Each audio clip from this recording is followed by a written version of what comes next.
Hola, y hoy les voy a mostrar mis squishies. Bueno, tengo muchos, no son de los que, o sea, sí, pero todos no son virales, o sea, sí squishies nada más. Los guardo de que en estos trastecitos y tengo unos sueltos 4. Entonces, bueno, se los voy a enseñar. Primero tengo este que es de las chicas superpoderosas, creo, pero es como diferente, uno rosa. Dice así. Bueno, de estos era el que puse cera, pero este es nuevo. Después tengo este fue uno de los que le puse cera. Después tengo que es como una Kuromi amarilla. Después tengo que se supone que era un conejo, pero es como un Pikachu así. Después tengo este capibara que me vino con un slime. Ajá. Lo estoy haciendo rápido para que no se me acabe el tiempo y me dé tiempo. Después tengo que también me lo llené con cera. Otro que también lo llené con cera, pero para otro video con mi primo y sus amigos. Tengo otro que es más duro, pero pues, ajá.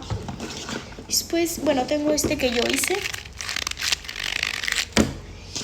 Y tengo estos que son del mini, pero como de los indestructibles, aunque yo les di a mis amigas, tengo 4 y lo rompieron, pero bueno, no importa.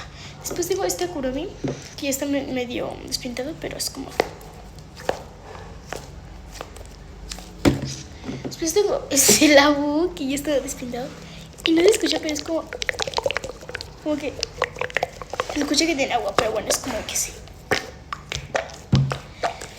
Después tengo la mantequilla. Tengo dos mantequillas. Después tengo que parece un peluche, que es un tiburón, pero no, vean, ¿tiene? Está padre. Después tengo 2 hamburguesas. Las dos están medio despintadas, más esta, obviamente, pero esta es como el Labubu. Ajá. Y después tengo esta, que es más como. Ajá. Después tengo que prende, que, o sea, no es como un squish. O sea, sí, pero no. Porque no tiene, o sea, no es como que tanto. Después tengo el de capibara. Después esta araña.